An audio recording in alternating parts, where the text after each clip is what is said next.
केंद्र और राज्य के परस्पर सहयोग से ही राज्य की जनता का चौमुखी विकास संभव है। इस अवधारणा के लिए हम सब पक्षधर हैं।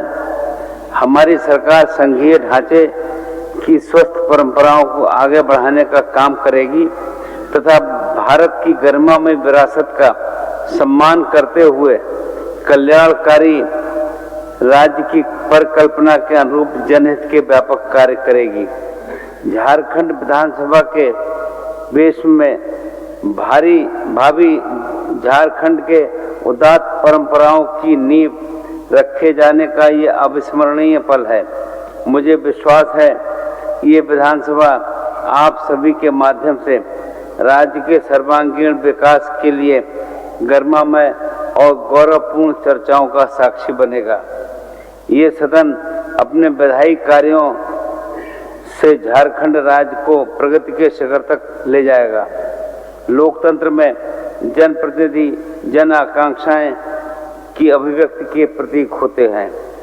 षष्ठम विधानसभा के शांतिपूर्ण चुनाव प्रक्रिया की समाप्ति के बाद राज्य में एक मजबूत एवं स्थिर सरकार के गठन का जनादेश जनता को दिया है।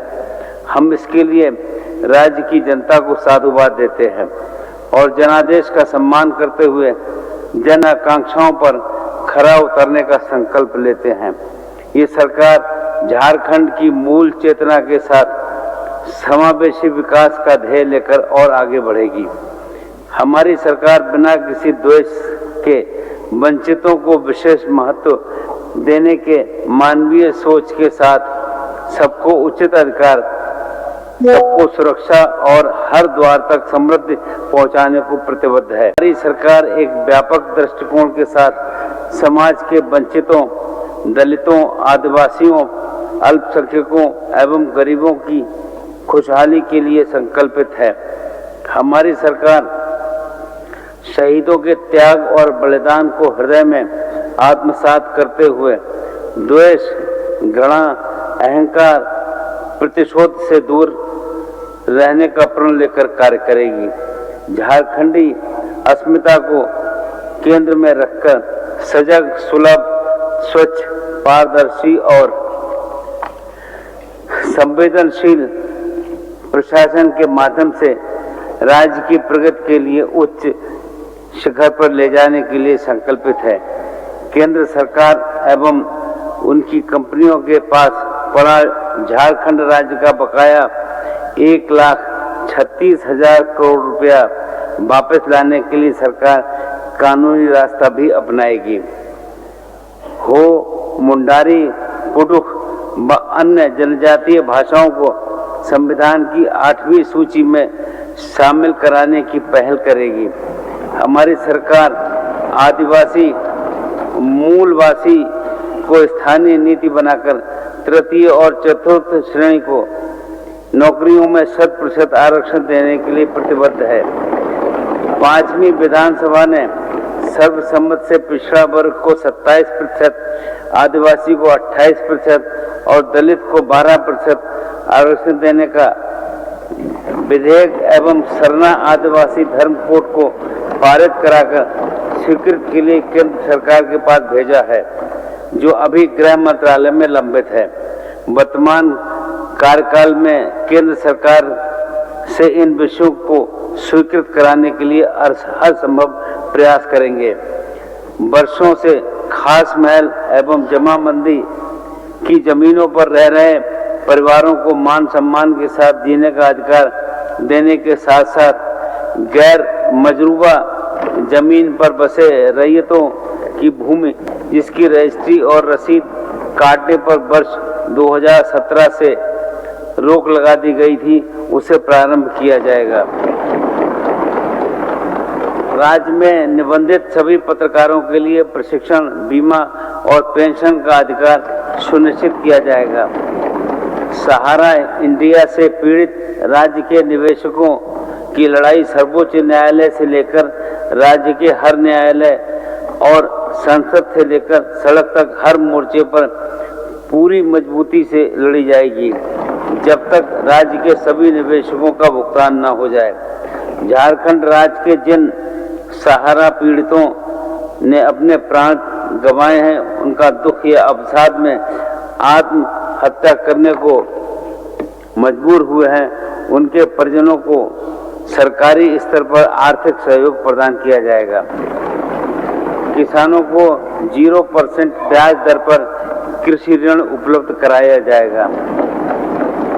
मनरेगा के तहत झारखंड के मजदूरों को भारत सरकार बहुत कम मजदूरी देती है। इस भेदभाव के खिलाफ संघर्ष करने के साथ साथ राज्य सरकार अपने निधि से राज्य के मनरेगा मजदूरों को सहायता करेगी, जिससे कि उन्हें न्यूनतम 350 रुपये प्रतिदिन की मजदूरी मिल सके। राज्य में अवस्थित विभिन्न नदियों एवं डैम के पानी का सदुपयोग करने के उद्देश्य से प्रारंभ की गई लिफ्ट इरिगेशन योजना को आगे बढ़ाते हुए 10,000 करोड़ रुपए की योजनाएं प्रारंभ की जाएंगी। राज्य भर में प्रखंड स्तर पर 500 सीएम स्कूल ऑफ एक्सीलेंस की स्थापना करेगी। सभी सीएम स्कूल ऑफ एक्सीलेंस में खेल शिक्षक एवं संगीत शिक्षक की नियुक्ति की जाएगी। साथ ही 4,500 पंचायत स्तरीय आदर्श विद्यालय खोले जाएंगे। प्रारंभ राज्य में प्रत्येक प्रखंड में डिग्री कॉलेज एवं प्रत्येक अनुमंडल में पॉलिटेक्निक महाविद्यालय की स्थापना की जाएगी। राज्य में 10वीं कक्षा से अध्ययनरत सभी विद्यार्थियों को गुरजनी स्टूडेंट क्रेडिट कार्ड योजना से जोड़ते हुए 15 लाख रुपए तक के शिक्षा ऋण की उपलब्धता सुनिश्चित की जाएगी। सभी प्रखंडों और जिले में बाबा साहेब भीमराव अंबेडकर लाइब्रेरी सह शिक्षा सहयोग केंद्र की स्थापना की जाएगी। केजी क्लास से पीएचडी तक निःशुल्क शिक्षा प्रदान की जाएगी। मुख्यमंत्री रोजगार सृजन योजना के तहत 50 लाख तक का ऋण उपलब्ध कराया जाएगा। राज्य में 60,000 पदों पर शिक्षकों और 15,000 पदों पर प्रधानाध्यापकों, विभिन्न कार्यालयों में 2500 पदों पर लिपिकों और विभिन्न थानों में 10,000 पुलिसकर्मियों की नियुक्ति की जाएगी। क्षेत्रीय एवं जनजातीय भाषाओं को सुदृढ़ करने के उद्देश्य से 10,000 पदों पर भाषा शिक्षकों की नियुक्ति की जाएगी। राज्य में मदरसा बोर्ड का गठन किया जाएगा। राज्य में अल्पसंख्यक कल्याण बोर्ड एवं उर्दू एकेडमी का गठन किया जाएगा। राज्य सरकार की सभी नियुक्तियों में महिलाओं के लिए 33% पद आरक्षित किए जाएंगे।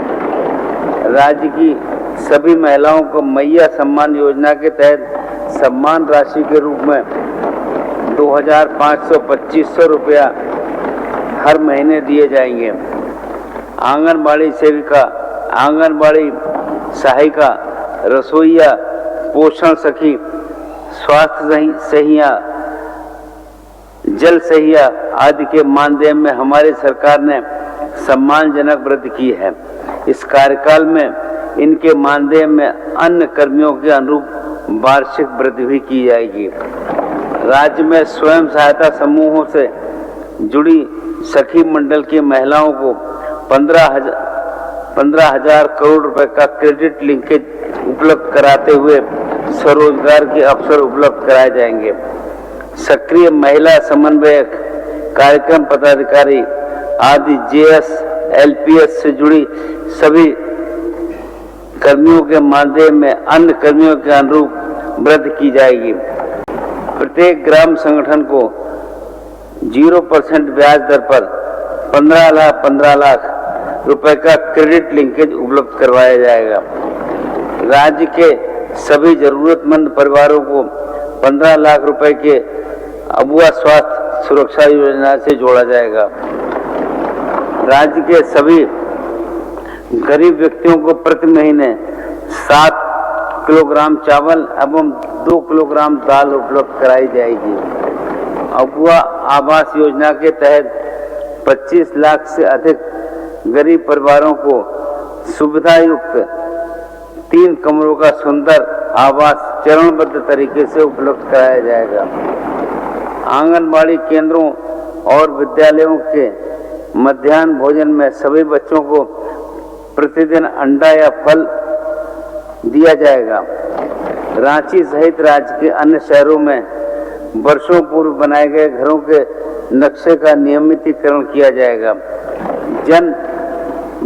वन विभाग के अंतर्गत इको टूरिज्म डेवलपमेंट कॉर्पोरेशन का निर्माण करते हुए राज्य के वन क्षेत्र के पर्यटकों के लिए आवश्यक अवसंरचनाओं का निर्माण कर उनका संचालन किया जाएगा। राज्य कर्मियों के पुराने पेंशन को सुरक्षित रखते हुए उन्हें एनपीएस खाते में जमा राशि को केंद्र सरकार से वापस लाने हेतु कदम उठाए जाएंगे। राष्ट्रीय एवं अंतर्राष्ट्रीय स्तर की प्रतियोगिताओं में मेडल प्राप्त करने वाले खिलाड़ियों की सरकारी पदों पर सीधी नियुक्ति की जाएगी। राज्य के सभी जिला मुख्यालयों में बहुउद्देशीय स्टेडियम सह खेल प्रशिक्षण केंद्र के निर्माण के साथ साथ प्रत्येक मंडल में एक स्पोर्ट्स सेंटर ऑफ एक्सीलेंस का निर्माण किया जाएगा। राज्य में फुटबॉल, हॉकी एवं तीरंदाजी जैसे खेलों में उपलब्ध प्रतिभाशाली खिलाड़ियों के क्षमता विकास के लिए 3 बहुउद्देशीय प्रशिक्षण संस्थानों का निर्माण किया जाएगा। राज्य में एक स्पोर्ट्स यूनिवर्सिटी की स्थापना की जाएगी। मुझे पूरा यकीन है कि सस्तम विधानसभा के सभी सत्र अपनी अभिव्यक्ति, कार्यों, विधायी दायित्वों और उच्च आदर्शों के निर्वहन में पूरे देश के सामने लोकतंत्र के मर्यादा पथ का अनुकरणीय आदर्श प्रस्तुत करेंगे। अंत में मैं पुनः आप सभी निर्वाचित सदस्यों को बधाई देता हूं और आशा करता हूं कि सब साथ मिलकर नए झारखंड के निर्माण में अपनी सक्रिय भागीदारी और जिम्मेदारी का निर्वहन करते हुए एक सुखी, समृद्ध एवं उन्नत झारखंड के निर्माण के लिए पूरी निष्ठा से कार्य करेंगे। धन्यवाद। जय हिंद, जय झारखंड, जोहार।